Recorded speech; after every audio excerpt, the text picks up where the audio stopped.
o te whaatalawhatu isi o tātou o tunu, a o whea ngai ai mawhainga malubonga o le fia. Pātai i le tua, i te ngāna i rei a Samoa, a o tātou i ei pēr i nei teini whai tā, male maale ale ona o le COVID-19. O lea whatu a maea o na wheloa i le kabineta i le pōnei, ina ua maua mai le whaahina.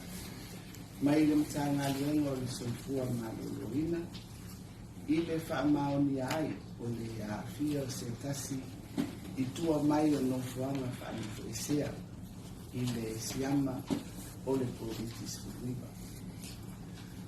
O le neitangata sa whaatino ana suenga o le COVID i le awa uli nei e tāpena ai mo le tuua o le tunu. Peitai sa mawai ua bisia i le siama. O loo whaatino nei e le mtanga wenga o le soifua maloloina tūlanga uma e sa ili ai le mafuaanga o le bisia o le neitangata ato ai ma le sa ilia o i lato uma sa whasotai iai ma la talata iai. O se ngā luenga tele le nei ngā luenga, peitai e ao o na whaatino, ina ia vave o na maua e lato uma o masalumia ua awhia. Whaia lato suenga, na whaatino ngā luenga whaasoifua maloloina e mo umia mo lato. E tusama le whaatulanga ina o tātou la sanga mo le puipuinga o se tātou tunuu mai le whaamai. Ua o whaasilasila aloa i atu ai. E afu atu i le tā o le sifururua i le vairuanga o le pōna nei. O le ase e atu ai le tunuu atoa i le la sanga lua lanu moni. O le tātou puipuinga mai le COVID-19. I lalo o le laasanga lua, o le ato e whaamarusia ai, le whaali o tātou pepatui, i so se nofoanga e a ngai mai i ai. Le whaia o tarifafonga i teimi uma. O le a tāpunia uma o a onga i le atunu.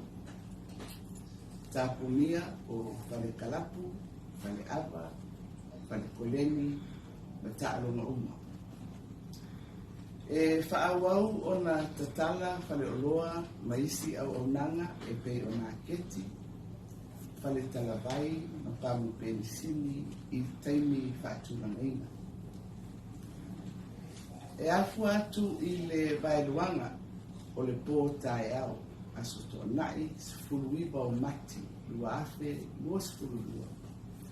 O le ase e atu ai le atu nuu a toa i le la asanga toru. Lanu mumu. Se ia aulia le bailuanga o le pō o le asolua, lua sifululua o mati, lua afe, lua sifululua.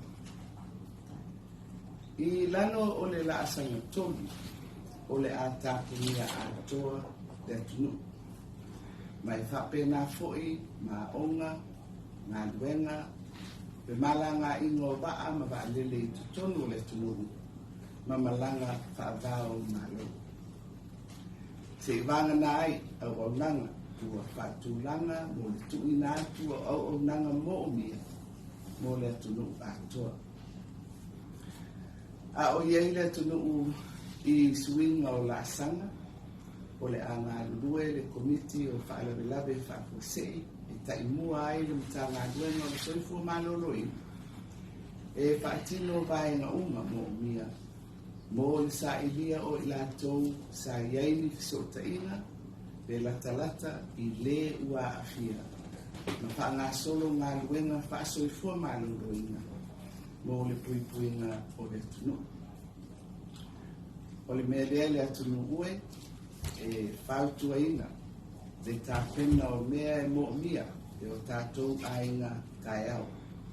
E whaasauni ai i le tāpunia atoa o le tunu, i le vailuanga o le pō a tai au.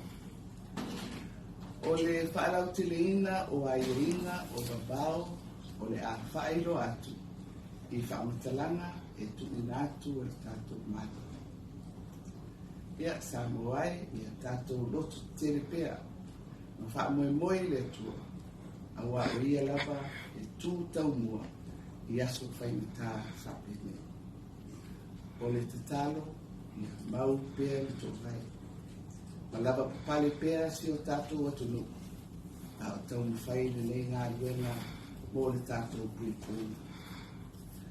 Whaftai tele i lo o tau whai tatalo ma le tāpua inga mau isi o tātou atunu. Soifua.